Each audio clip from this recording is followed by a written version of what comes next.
एक गांव में अहमद नाम का एक गरीब लकड़हारा रहता था। वह हर रोज जंगल जाता, लकड़ियां काटता और बाजार में बेचकर मुश्किल से अपने बच्चों का पेट पालता था। अहमद ईमानदार, मेहनती और सरल स्वभाव का इंसान था।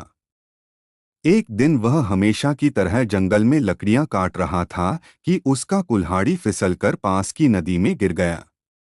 वह बहुत परेशान हो गया, क्योंकि वही उसका एकमात्र ज़रिया रोजगार था। वह बैठकर रोने लगा। इतने में पानी से एक तेज रोशनी वाला फरिश्ता देवदूत प्रकट हुआ और पूछा, ए लकड़हारे, तुम क्यों रो रहे हो? अहमद ने सारी बात सच्चाई से बता दी।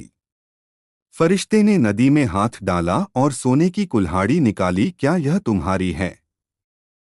अहमद ने तुरंत कहा, नहीं, मेरी कुल्हाड़ी लोहे की थी। फिर फरिश्ते ने चांदी की कुल्हाड़ी निकाली। क्या यह तुम्हारी है? अहमद ने फिर इनकार में सिर हिलाया, नहीं, मेरी कुल्हाड़ी पुरानी लोहे की थी। अंत में फरिश्ते ने लोहे की कुल्हाड़ी निकाली। अहमद की आंखें चमक उठीं। हाँ, यही मेरी कुल्हाड़ी है। फरिश्ता मुस्कराया और बोला, तुम्हारी ईमानदारी से प्रसन्न होकर मैं तुम्हें तीनों कुल्हाड़ियां दे रहा हूं। अहमद ने शुक्रिया अदा किया और तीनों कुल्हाड़ियां लेकर गांव लौटा। बाजार में उसने सोने और चांदी की कुल्हाड़ियां बेच दीं और एक छोटा सा व्यापार शुरू किया।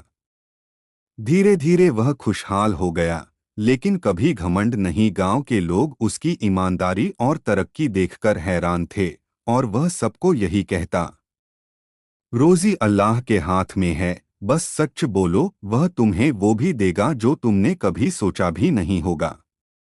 सीख: ईमानदारी हमेशा फायदा देती है, और सच्चा इंसान कभी खाली हाथ नहीं रहता।